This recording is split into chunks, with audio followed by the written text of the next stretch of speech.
Have you ever been humiliated by your own father, in front of 34 people, for daring to ask what your grandmother left you? And what if that single moment of humiliation turned out to be the most expensive mistake he ever made? My name is Victoria Hartwell. Most people call me Vicky. I'm 31 years old, and I live in a 500 square foot studio apartment in Seattle, Washington. I'm a landscape architect. I design rooftop gardens and rain gardens for corporate clients over in the East Side. My father has exactly one way of describing what I do. He calls it planting trees for rich people. He says it with that particular smile of his, the one that's technically polite, but lands like a closed door. I stopped correcting him around the time I turned 25. Some battles aren't worth the energy. I had spent the better part of a decade learning which ones were. I had $41,000 in student loan debt from a year of law school I walked away from at 22. That year, the year I quit, my father told me I had betrayed the family. He didn't yell. He didn't need to. Robert Hartwell is 65 years old, a retired state court judge, 6'2", and the kind of man who once made an entire courtroom go silent just by walking through the door. He didn't raise his voice because he never had to. His silence always said more than enough. My brother Graham is 35, a commercial attorney, pressed suit, the kind of handshake that closes rooms.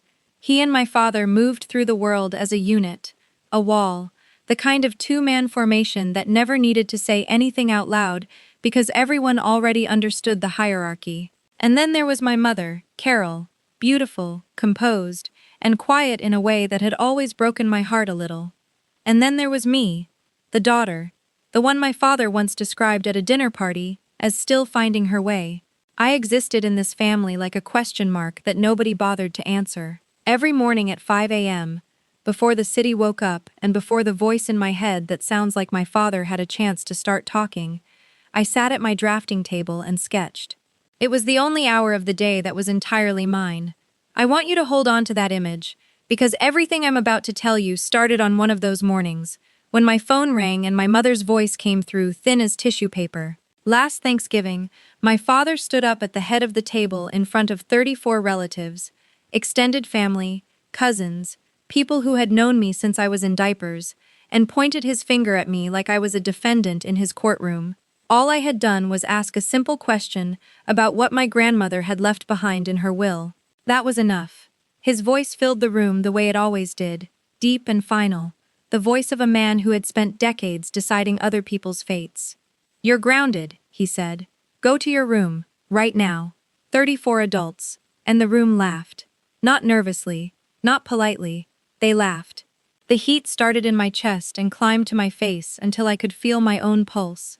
The only person who looked at me with anything other than amusement was the 8-year-old boy sitting next to me, my cousin's son, Oliver. He tugged my sleeve and whispered, "Are you okay?" Not one single adult in that room asked me that. I looked at my father. I held his gaze for 3 full seconds, and then I said 2 words, calm and quiet. "All right." I turned, walked upstairs, and closed the bedroom door behind me. The next morning, he came to that door with a smirk already on his face. He knocked twice, his courtroom knock, crisp and certain. He opened the door. The room was empty. No suitcase, no clothes, no me. Just a photograph of my grandmother, lying face down on the nightstand. Before he could reach for his phone, the doorbell rang. And standing on the front porch, holding a leather briefcase, with trembling hands, was a man named Henry Caldwell. Before I tell you what was inside that briefcase, I need to take you back to the morning my grandmother died. Because that is where this story truly begins. And because there is one thing my father never saw coming. My grandmother had been preparing for that moment for 9 years. The morning my grandmother died, I was sitting exactly where I always sat at that hour. At my drafting table, pencil in hand, the city of Seattle still dark and quiet outside my window. It was a Tuesday, 6:22 in the morning. My phone lit up with my mother's name, and I knew before I even answered. Her voice came through thin and frail, like paper held up against a light. "Vicky, it's Grandma Eleanor. She's gone." I set my pencil down on the tracing paper, very slowly, and sat there for a moment without moving. Then I grabbed my coat and walked out the door. The drive to Providence Seattle Medical Center took 25 minutes. I didn't turn on the radio. I didn't call anyone. I just drove through the Seattle rain, with both hands on the wheel, listening to the sound of water hitting the windshield, and my own breathing, steady and deliberate. The way you breathe when you're trying to hold yourself together long enough to get somewhere. My grandmother was 87 years old. She had lived a full and stubborn and beautiful life. I knew this. It didn't help at all. When I arrived, my father was already in the hallway. Robert Hartwell, 65, in a pressed Oxford shirt, phone pressed to his ear, speaking in a low, controlled voice about a filing timeline and a probate schedule. Less than 2 hours after his mother had taken her last breath, he was already working the phones. Graham stood beside him, dark jacket, one hand resting on our father's shoulder, the two of them positioned like they always were, a wall, a unit, a closed front. At some point my father glanced up, noticed me, and ended his call without saying goodbye to whoever was on the other end. Then he looked back at his phone. I walked to the far end of the hallway and stood there alone, holding a cup of vending machine coffee I never drank. At one point, I heard my father say, quietly, but clearly enough, "We need to move on this before 30 days. I didn't know what that meant, but I filed it away, in the back of my mind, like a stone dropping into still water, and I did not forget it. Standing in that hallway, I kept thinking about the last time I had seen my grandmother. It was late September, in the garden behind the Magnolia house, the one she'd tended for 40 years. She was sitting in her wheelchair, and when I crouched down beside her, she reached out and took my hand with a grip that surprised me. Firm, deliberate, like someone making a point. She looked at me and lowered her voice so that no one else could hear. "Ellie has taken care of things," she said. "You trust me, okay?" I nodded, not fully understanding. Then she pressed a small folded piece of paper into my palm and closed my fingers around it. Later, when I opened it, I found a name and an address written in her handwriting. Henry Caldwell, 4th Avenue Northwest. I assumed it was a doctor's referral. I tucked it into my coat pocket and forgot about it. 3 days after she passed, we buried her in a church on the north side of the city. Old stone walls, white lilies, a mahogany casket that caught the light. My father delivered the eulogy. It lasted 13 minutes. He mentioned Graham 5 times. He mentioned my mother once. He did not mention me at all. Somewhere in the third row, I heard one of my aunts lean over and whisper to the person beside her, "Why didn't he say anything about Vicky?" My father was close enough to hear it. He paused for exactly 1 beat, offered a polished smile to the room, and continued reading as though she hadn't spoken. After the service, I was standing in the reception line when a man I didn't recognize stepped forward. Silver hair, wire-rimmed glasses with thin gold frames, the quiet bearing of someone who had spent decades choosing his words carefully. He took my hand and shook it with both of his. "Your grandmother was very proud of you," he said, his voice low enough that only I could hear. "I'll be in touch." Then he turned and disappeared into the crowd of dark coats before I could ask his name. I stood there watching the space where he had been, feeling something I couldn't quite name. Not hope exactly, but something adjacent to it. That evening, 15 of us gathered at the Magnolia house for dinner. My father sat at the head of the table and raised his glass. "Mom left everything for me to manage," he announced, his eyes moving across the room before landing on me. "That means you don't need to worry about any of it, Vicky. Complex matters aren't really your area." A few people nodded. I set my fork down and said nothing. After dinner, I excused myself and went upstairs to the bedroom I had grown up in. The old Frank Lloyd Wright poster was still taped to the wall, its edges curling at the corners after all these years. I sat on the edge of the twin bed and pulled open the nightstand drawer out of habit, and stopped. There was an envelope inside that had not been there before. Cream-colored paper. My name on the front in handwriting I would have known anywhere. Shaky, but deliberate, like someone pressing hard enough to make the words permanent. Inside were 2 things. A handwritten letter, 3 pages front and back, the pen pressed deep into the paper, as though she had wanted the words to be physical, something no one could erase. And a partial photocopy of a longer document, its header reading, Irrevocable Trust Agreement, Eleanor M. Hartwell, Settlor. Halfway down the first page, highlighted in yellow, was a single line. Sole beneficiary, Victoria Vicky Hartwell. I read the letter with tears running down my face and dripping onto the paper. She had known. She had always known exactly what my father would do. She wrote, "I know Robert will try, but I've made sure he can't. Find Henry Caldwell. Don't show this to anyone. Not your father, not Graham, not even your mother. Wait for the right moment. And Vicky, if your hands are shaking while you read this, that's a good sign. It means you understand what's happening." I folded the letter carefully and pressed it against my chest. My hands were shaking. She was right. I understood. But what I didn't know yet, what I had no way of knowing in that moment, was that my father had already moved against me 4 weeks earlier, and that my brother, the person I had grown up beside, the person I had once trusted without question, had spent those same weeks carefully drafting every legal word needed to erase my name from that page.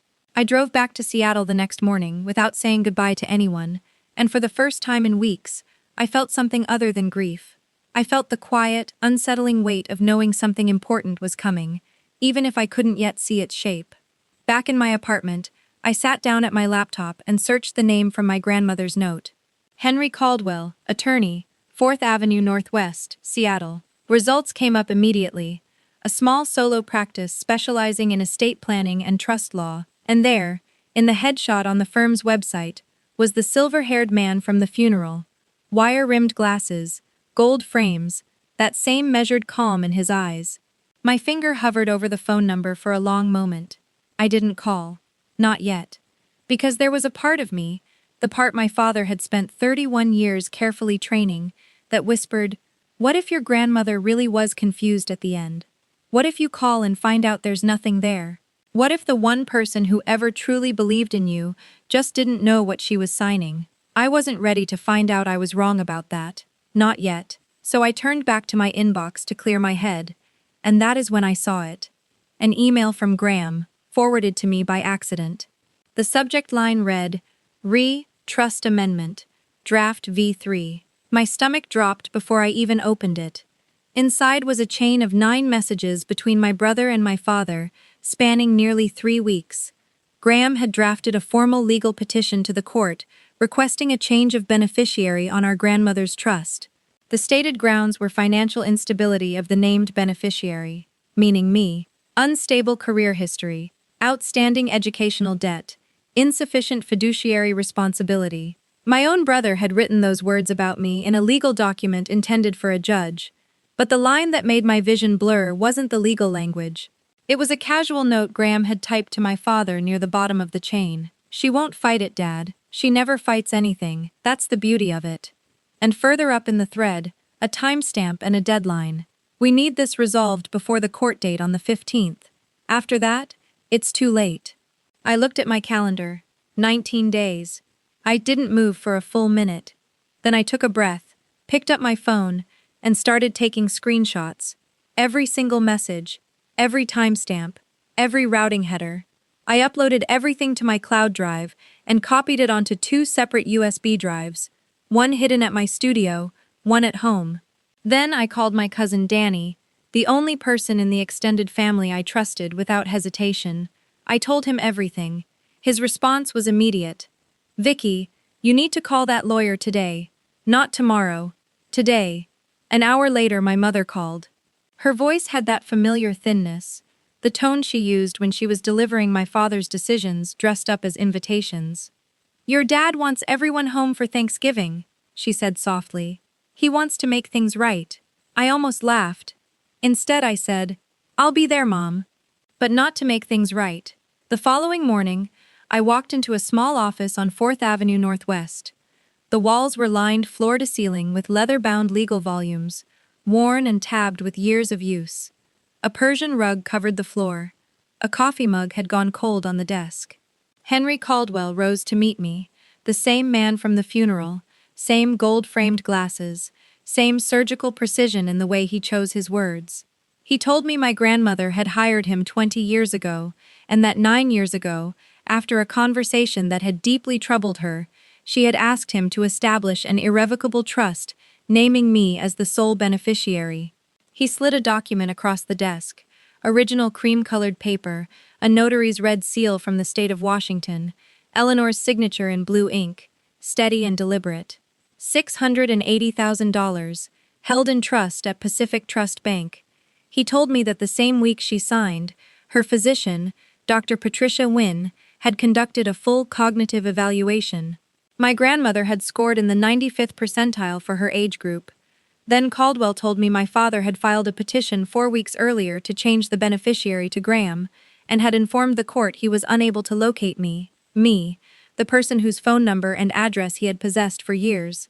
Then came the details I hadn't expected. The house on Magnolia Boulevard, the one my father had presided over like a king for as long as I could remember, had been purchased by my grandmother in 1979 with her own inheritance money before she ever married my grandfather. My father had never owned it. He had simply assumed, the way men like him tend to assume, that proximity to power is the same thing as holding it. And there was one more thing. The cottage on Whidbey Island, where my grandmother and I had spent every summer I could remember, she had left that to me as well. Then Caldwell opened his desk drawer and placed one final item on the table between us, a small USB drive. He told me that on the day my grandmother signed the trust, she had sat down in front of a camera and recorded herself reading the entire document aloud. She wanted to make absolutely certain, he said, that no one could ever claim she didn't know what she was signing. I sat with that for a moment. Then I looked at him and asked, "When do we do this?" He looked back at me over those gold-rimmed glasses and said, "Whenever you're ready." I thought about the room full of laughter. I thought about 31 years of sitting quietly and swallowing everything that should have made me speak. And I thought about the line my brother had typed so casually, so confidently. "She never fights anything." I said, "Thanksgiving. He's invited the whole family. 34 people. Let's use his own audience." Caldwell studied me for a long moment. Then he gave one slow, deliberate nod, and the small smile that crossed his face. I recognized it immediately. It was the smile of a man who had been waiting a very long time for exactly this. Thanksgiving arrived the way it always did in the Hartwell family, with the kind of careful, performative warmth that looked beautiful from the outside and felt like a closed fist on the inside. I drove to the Magnolia house the Wednesday before, my overnight bag in the back seat, and a manila folder tucked beneath it, holding notarized copies of every document Henry Caldwell and I had reviewed together. The originals stayed locked in his office safe. These were for the family. I carried them upstairs to my old bedroom, slid them beneath the mattress, and went down to dinner like nothing had changed. The house was already full. Cousins, aunts, the particular organized chaos of a large family gathering that my father had choreographed down to the seating chart. He sat at the head of the long dining table beneath the crystal chandelier, and he raised his glass with the easy authority of a man who had never once questioned his place at the center of any room. "I want to recognize Graham," he said, "who just won the biggest case of his career." Applause moved around the table. Graham accepted it with a practiced nod. Then my father's eyes found me at the side table, the overflow table, the one with the folding chairs, and he smiled. "And Vicky is still finding her way. We give her that." A ripple of polite laughter. My Aunt Margaret looked across the room and called out, "Any good news from you, Vicky?" Before I could draw a breath, my father answered for me. "She just finished a rooftop garden project. Very charming." More laughter, soft and dismissive, the kind that doesn't even know it's cruel. Later that night, I stood alone at the kitchen sink, working through a stack of dishes, while my mother and Graham's wife sat at the breakfast nook drinking tea. Nobody offered to help. Graham appeared in the doorway, leaning against the frame with his wineglass dangling from 2 fingers, the portrait of a man who had never once in his life been asked to do the dishes. "You should thank Dad for letting you sit at that table at all," he said, almost amused. "Even if it was the kids' table." I set a dish down carefully. I turned and looked at him directly. "Graham," I said, keeping my voice low and even, "do you actually know what Grandma left me?" The color drained from his face so fast it was almost clinical. He pushed off the doorframe and walked out without a single word. 10 minutes later, my father's voice filled the living room. "Vicky." In here. Now. I dried my hands and walked in. 34 faces turned toward me. My father stood in the center of the room, wine glass in hand, pointing at me the way he used to point at defendants. What did you say to your brother? Did you threaten him? His courtroom voice, the one built to make people feel small. You're grounded, he said. Go to your room. Right now. And the room laughed. Not nervously. They actually laughed. The heat rose through my chest and into my face, and I held it there, perfectly still. The only person in that room who looked at me without laughter was Oliver, 8 years old, sitting at the side table where I had been. He tugged my sleeve and whispered, "Are you okay?" I nodded, handed him a dinner roll, and walked upstairs without another word. I left at 4:15 in the morning. No drama, no slamming doors. I packed in the dark, took my folder from under the mattress, and carried my bag downstairs in my socks so the floorboards wouldn't creak. The only thing I left behind was a photograph of my grandmother, face down on the nightstand. I drove to a 24-hour diner 3 miles away, ordered coffee I didn't drink, and waited. At 7:51, my phone buzzed with a text from Graham. "Dad's looking for you." I didn't respond. What I learned later, from Danny, was this. My father came downstairs that morning in a pressed shirt, poured his coffee, and told someone to go wake me up for my apology. When no one moved, he went himself. He knocked twice, opened the door. The room was empty, the closet bare, the drawers cleared. He stood in that doorway for 10 full seconds. Then he came downstairs and told the 20-odd relatives still finishing breakfast that I had run away like a coward. Graham looked up from the sofa and said, "Well, that settles it." My father nodded and picked up the document he had prepared, his version of the will, the one he had written himself. And then the doorbell rang. Henry Caldwell stood on the front porch in a gray suit with a brown leather briefcase, and his expression was the kind that comes just before a storm breaks. My father blocked the doorway immediately. "You were not invited," he said. "This is my house." Caldwell didn't move an inch. "This is the house Eleanor Hartwell purchased in 1979, with her own inheritance," he said. "I'm here because I have a legal obligation to the beneficiary of her trust." My father's jaw tightened. "Vicky has no rights to." "Vicky is the sole named beneficiary of an irrevocable trust executed 9 years ago," Caldwell said, his voice quiet and precise as a scalpel. "You have known this since the day your mother signed it." The living room had gone completely still.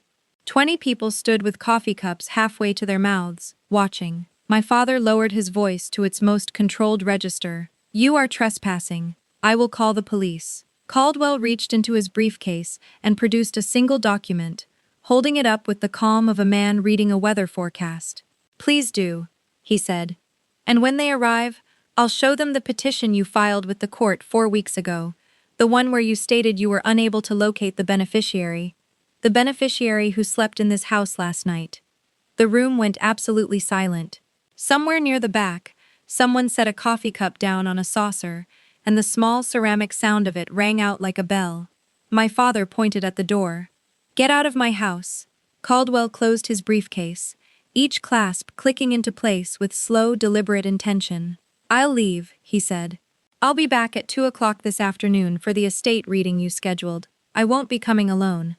The front door closed behind him with a soft, final click, and every person in that room heard it. My father turned back to the room and smoothed his shirt. "She hired a bottom-dollar lawyer to make trouble," he said.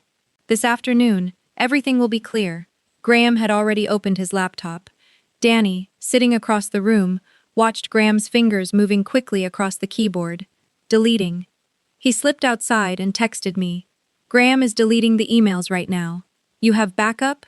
I looked at my phone from the diner booth and typed back, 2 USB drives, and the cloud. Let him.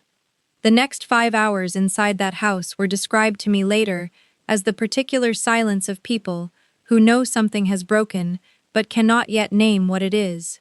Conversations happened in low voices. Eyes moved between faces.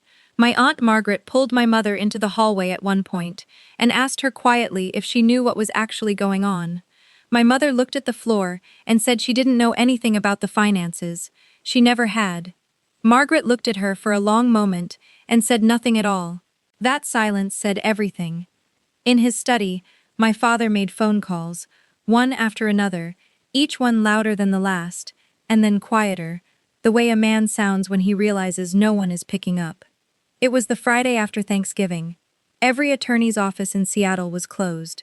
At 2 o'clock, I walked through the kitchen entrance of the Magnolia House and stood in the hallway just outside the living room. My father was already positioned in front of the fireplace, a single sheet of paper in his hand, 34 people arranged in front of him like a courtroom. His voice was steady and authoritative as he read, "Graham will receive the trust corpus of $680,000. Vicky will receive $5,000, as a gesture of goodwill from the family." A few sympathetic nods. Graham's wife placed her hand on his arm. I stepped into the room. I walked past my father without looking at him and set the manila folder on the table beside the fireplace. Henry Caldwell came through the front door behind me, opened his briefcase on the same table, and lifted the original trust document, cream paper, the state of Washington's red notary seal, bright as a stop sign at its corner. He began to read. "Eleanor Hartwell hereby established this irrevocable trust for the sole benefit of her granddaughter, Victoria Vicky Hartwell. Trust corpus, $680,000, held at Pacific Trust Bank. Additionally, the real property located at the Magnolia Boulevard address shall transfer to the beneficiary upon the settlor's death." A sound moved through the room. Not quite a gasp, but close. The collective exhale of people absorbing something they hadn't seen coming. Then Caldwell opened a small laptop and turned the screen toward the room. My grandmother's face appeared, sharp, clear, sitting straight in her chair, looking directly into the camera with the expression of a woman who had thought of everything. "I, Eleanor Hartwell," she said, "am of completely sound mind, and I know exactly what I am doing. I want to make absolutely certain that no one can ever say otherwise." One of my aunts pressed her hand over her mouth. Someone else began to cry quietly. Caldwell closed the laptop and lifted the printed email chain, the yellow highlighted line visible from across the room. He read it aloud. "She won't fight it, Dad. She never fights anything. That's the beauty of it." Every head in the room turned to Graham. He sat completely still, his laptop open on his knees, the screen dark. Every email he had spent the morning deleting, now being read aloud from a printed copy with full metadata intact. His wife slowly, carefully withdrew her hand from his arm and folded both of hers in her lap. My father tried one last time. My mother was confused when she signed that document. Caldwell's response came without hesitation. "Dr. Patricia Wynne conducted a full cognitive evaluation the same week your mother signed this trust." Eleanor Hartwell scored in the 95th percentile for her age group, and she sat in front of a camera to make certain the record reflected that. From the back of the room, a voice rose, thin and steady, belonging to my great-aunt Agnes, 83 years old, Eleanor's younger sister. "Eleanor told me about this trust 9 years ago," she said. "She told me Robert would try to take it, and she told me she had made sure he could not." My father turned to Graham. The alliance they had built over 3 decades collapsed in a single sentence. "Say something," he said. "You're the lawyer. Do something." Graham looked up at him, his voice barely above a whisper. "Dad, irrevocable means irrevocable. I told you that from the beginning. You told me you would handle it." And then my father said the words that sealed everything, out loud, in front of 34 witnesses, without apparently realizing what he was confessing. "You told me she would never find out."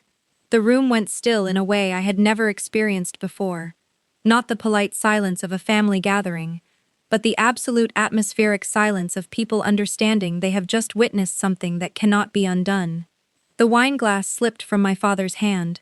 It hit the hardwood floor and shattered, the dark red spreading slowly toward the Persian rug, and not one single person moved to clean it up. My mother stood.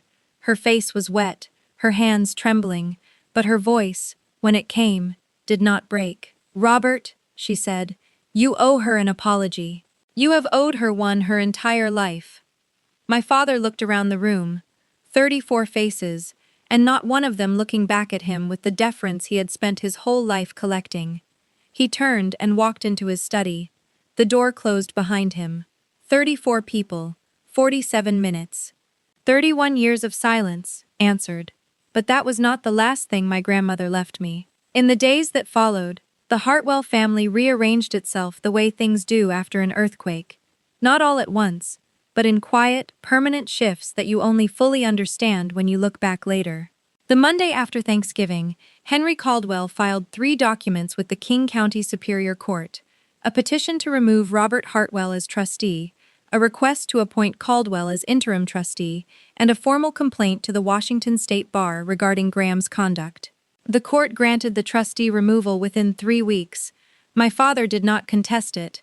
His own attorney, I was told, had been direct with him. Irrevocable means irrevocable, Your Honor. The email evidence is catastrophic. If you fight this, you will lose, and you will spend $70,000 finding that out. $680,000 was transferred into an account in my name at Pacific Trust Bank. The deed to the Magnolia Boulevard property was updated. My name replaced my grandmother's. The house my father had sat at the head of for 30 years, the house he had treated as his birthright, had never legally belonged to him at all. Graham received a notice of formal investigation from the Washington State Bar. He was suspended from practicing law for 8 months. His largest commercial client terminated the relationship within days. He and his wife separated quietly, and I did not ask for details. My father called me once. His voice was flat and cold, stripped of its courtroom resonance. "You destroyed this family," he said. I let the silence hold for just a moment. Then I said, "No, Dad. I didn't. I just brought the receipts." He hung up. He never called again. A week after the court order, I drove to the Magnolia house alone for the first time. Just me and a single brass key that Caldwell had placed in my palm across his desk. I stood on the porch for a moment before I put the key in the lock. The door swung open into the foyer, and the smell hit me before anything else. Wood polish, old books, the faint sweetness of the lavender sachets my grandmother had kept in every closet. It was her smell, not his. For the first time in my memory, that house breathed like itself. I walked through every room slowly, deliberately, the way you move through a place you are finally allowed to keep. Then I went to my father's study, the room with the mahogany shelves, the leather chair, the framed photographs of Robert Hartwell shaking hands with judges. I stood in the doorway and looked at it for a long time. Then I started taking his law books off the shelves, one by one, and replacing them with plant identification guides, seed catalogs, and soil sample trays. It felt like the most honest thing I had ever done in that house. A few weeks later, I made the 90-minute drive west to Whidbey Island. The cottage was exactly as I remembered it. Weathered cedar shingles, a wraparound porch, salt air so thick you could taste it. Inside, on the kitchen table, my grandmother had left a wooden box, not hidden, placed there deliberately, as though she had known exactly who would come through that door and when. Inside the box were photographs. The 2 of us, across nearly 3 decades, in that very cottage, on the beach, in matching rain boots, laughing at nothing in particular. Beneath the photographs was a short letter, just a few lines. "If you're reading this, you were brave enough. I always knew you would be. This place is yours. It was always yours. I was just keeping it warm." I sat on the porch and cried. Not the kind of crying I had done my whole life, quiet and hidden and ashamed, but the other kind. The kind that opens something instead of closing it. The kind that leaves you lighter when it's done. The water of Puget Sound stretched out gray and wide in front of me, completely indifferent to everything that had happened in that living room, and there was a strange and genuine comfort in that. 6 months later, spring had come to Seattle. I wrote a check for $41,000 to pay off every dollar of my student loans, and I held it in my hands for a moment, before I sealed the envelope.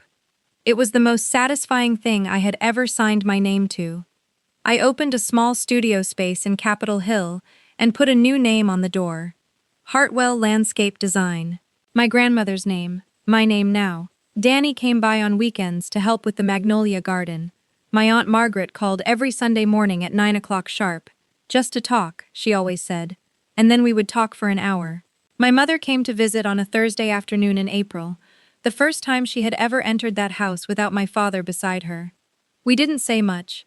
We planted tulip bulbs along the front walkway, side by side, our hands in the same dirt, and that was enough. My father rented an apartment across the city and told people he was the one who had been wronged. The story shifted depending on who was listening, but it always ended the same way, with a man named Robert at the center of it, blameless and misunderstood. Some people are simply not built for accountability. Graham sent me 2 words by text. I understand. I read it, set my phone face down on the table, and did not reply. Understanding is a beginning, not an apology. That work was his to do, not mine to carry. One morning in late April, I was kneeling in the garden behind the Magnolia house, pressing peony roots into the damp earth. Sarah Bernhardt peonies, deep pink, long-blooming, the variety my grandmother had always grown. She used to say this particular type was dramatic as a stage actress and outlasted everyone's expectations. I was still smiling at that thought when I noticed something on the front porch steps that had not been there the evening before. An envelope. No stamp, no return address, just my name, in handwriting I recognized immediately, not my grandmother's this time, but one almost as familiar. I opened it. Inside was a single folded sheet of paper with one line written in the center of the page. I'm sorry I never stood up. I'm standing now. Love, Mom. I read it twice. Then I folded it carefully and tucked it into the pocket of my jacket, right beside the letter I carried everywhere. The one written on cream-colored stationery in my grandmother's hand. The one that had started all of this. 2 letters, 2 women. One who had planned 9 years ahead, and one who had finally caught up. I stood up, brushed the soil from my knees, and walked back into the house. My house. The one my grandmother built and kept warm, and passed on to the person she believed deserved it. For the first time in 31 years, walking through that door felt exactly like what it was. Coming home. My grandmother didn't leave me money. She left me proof. Proof that someone had seen me, truly seen me, and decided I was worth protecting. Not with words, with documents, with the kind of love that hires a lawyer and thinks 9 years ahead and never once doubts that you will find your way to the door. That is the inheritance that changed my life, and I carry it with me every single day.